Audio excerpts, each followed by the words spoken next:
Welcome back to OSX Live. We're talking all things Survivor and the end of Survivor. The finale, the end of Survivor 41. It was 3 hours long, you guys. So much content to cover today. But I was just enthralled for that whole 3 hours. I will agree with you, actually. I was a little nervous because I was like, 3 hours is a long time. But, I mean, it's like a nail biter most of the time, you know? I can't normally sit still for 3 hours for anything, but I could for this. And I was shocked, but I'm happy. Yes, it was a good outcome. Spoiler alert, we'll get to that in a second on who wins. So if you don't know yet, quit watching. But so the episode opens with this like brand new advantage that the final five are able to go and find. Erika's the one that finds it after they all kind of scramble around their new beach. Now, what's interesting is this advantage gives her basically steps already done for her in the Final Five immunity challenge. Yes. Which is interesting because she goes on to win the Final Five immunity challenge. And let's be honest, if she did not have that advantage, she would not have won. She would not have won. Now, I don't know that she would have been kicked out that night, but she definitely needed, I mean, there were, these ropes that were supposed to be taken down, and like, what, 3 of them had already been done for her. So she had a head start the whole time. When she got towards the end of this and they were putting the puzzle together, who was it that almost caught up to her? Ricard. So she almost still didn't win it, but she did. And the only reason is because she had that advantage. Which is crazy because if not, Ricard for sure would have secured another immunity win. We would have been like, okay, here we go. Yes, but so then we end up at the Final Five Tribal Council. And Ricard didn't get immunity. Ricard was out. Ricard was out, which was really exciting. I think this was really smart on their part. As soon as Jeff was reading off the votes, I was like, okay, good on them. Because I fully think if Ricard would have been at Final 3, he would have won. Okay, so the only confusing thing about that to me is that Xander had an idol still at this point, and he and Ricard were talking secretly for a while. Yes. And you hear Ricard say, okay, as long as you don't change your mind. And so it looked like Xander was going to give that to Ricard. And so that kept me guessing through Tribal Council what was going to happen there. And then, Xander played it, and Jeff actually said, are you playing this for yourself? And he's like, yes. So then Ricard didn't get it, and Ricard gets voted out. Yeah, and it was weird because when he walked up there to give the idol, his like little speech he was giving, I don't remember exactly what he said, but it was really confusing to the way where you're like, confusing. How is he using this Which right I'm now? glad Jeff clarified for all of us. Like, you're using this for yourself. Right. Yes. So Ricard's out. By Ricard, then we end up at Final Four Immunity Challenge, which this is really exciting because this is the last immunity challenge of the season.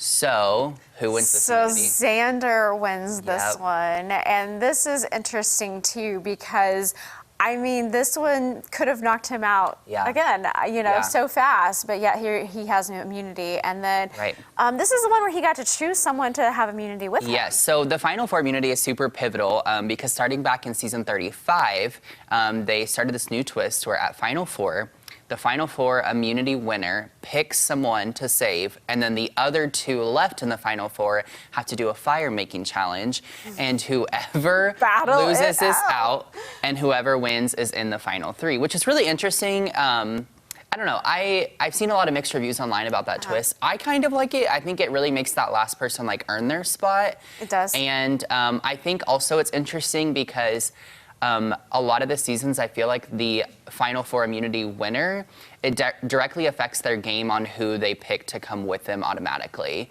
You've seen that in seasons past a lot. Matter of fact, in season 40, Natalie won the Final Four, and she picked it was like an easier target, I can't remember who it was, to come with her, and then she ended up not winning the season, and part of it was they said that she made a weak move in that way, and so I was like, wow. Well, so it's interesting to see how that played out maybe possibly in this one.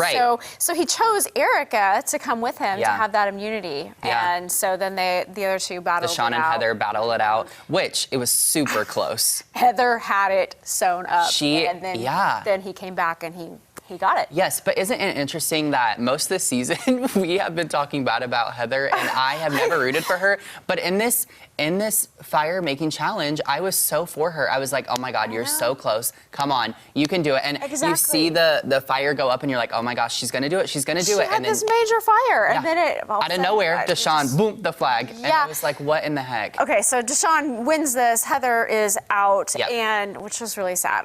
Mad respect to Heather. I can't believe you've lasted this this long, but I mean, congratulations for that. Yeah. But Deshaun, I mean, still at this point, then he's not going to win. I mean, that's how I felt, because when you go into the tribal and they start questioning the three that are left, they really kind of drill him, and you can tell that the entire tribal council is against Deshaun. Yes, like, it's obvious. Yes, you can very much so tell. I think the interesting part about the final tribal was that it was hard for me to get a read on where a lot of them were going to vote, because it felt like some of them maybe would have thrown some votes to Xander. It felt like Erika was maybe going to get a few, but maybe it was going to be close between them. But also, in the back of my head, I was really wondering the whole time if the alliance of Liana, Shan, Danny were going to band together and vote for Deshaun, since that's how they had been. Okay. Well, he got one vote, and I'm like, who did that? Yeah. Did we ever find out? I don't know who. It was Danny. I found that out later on. Yes. Okay. But that makes sense. who took the money? Who won it all? Erika. Erika wins. Erika won the entire season. The person that from the very beginning I thought didn't have a chance, didn't have the game.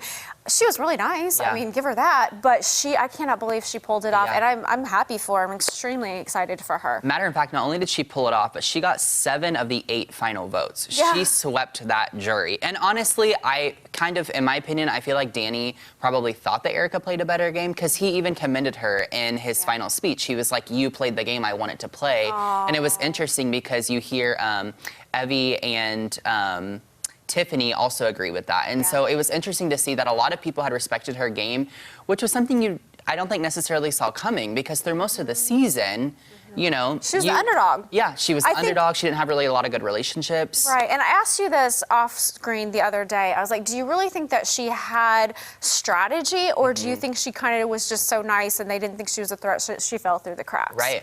Because I couldn't really tell. Yeah. I'm kind of like, you say you had strategy, but I think you were just really nice, and that they didn't have anything against you, and they didn't think you could win. So I think. Yeah, and it can be hard, but my response to you was I said, well, I think when you're at the bottom, it makes you think harder and work harder, and you have to play harder ultimately, because your game is more at risk than if you're in an alliance of 6 people and you feel secure in that. You know what I mean? Yeah. So it's really exciting. I can't believe the end of the season is here. But then they did something new. So one, not only did they announce the winner live on location in Fiji, which they hadn't done since the first season, but then also they automatically shifted into this like after show moment, which was really weird. Yeah.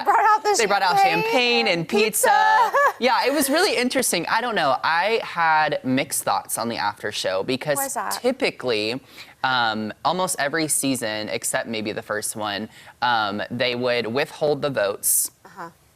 Jeff would go back, quote unquote, go back to LA. They would all join him at CBS Studios in LA, and then it would shift over after he walks out to LA live, you know, on Wednesday night or whatever. And then he would announce the votes, and there's a bunch of people in the crowd, and it's this whole charade. And I don't know. For me, I just think that's more exciting, because when Erika was announced as the winner, it felt a little anticlimactic to me. Yeah. It was like, okay, yay, you know, but there wasn't like this loud cheer, and there wasn't this like whole, you know, or even like on Big Brother, sometimes you see like the like boom, the confetti or whatever, you know. So it was just like, I don't know, anticlimactic in my opinion. You know what I was thinking? I was thinking, you know, that poor girl, she just won $1 million, and she's the one that's still in the same clothes she's been wearing for 26 days. I was thinking that too, actually. However, for $1 million, that's a good trade-off, I suppose. Yeah. Yeah, so on the after show, I'll say the one thing that I really liked was they all kind of got to write the ending of their own story, which I really enjoyed. Everyone in the jury and the final 3 got to really kind of wrap it up in the way that they wanted it to be wrapped, you know what I'm saying? And just kind of give that final thought on their journey on Survivor, which I thought was really nice to see. Yeah, and you know what? At the end of the day, I think that every single one of them came away with a life lesson and how to keep your head down, work hard, and do your best, and Absolutely. You play your game. Yeah, this season was awesome. We had so much fun reviewing it all. We really did. Yeah, and if you guys are still interested, and I know you know who wins now, but if you're still interested in going back and binge watching, you can catch it all on Paramount Plus or CBS.com. Survivor 42 returns in March. So yeah, that's it for Survivor this time. All right, we'll be right back.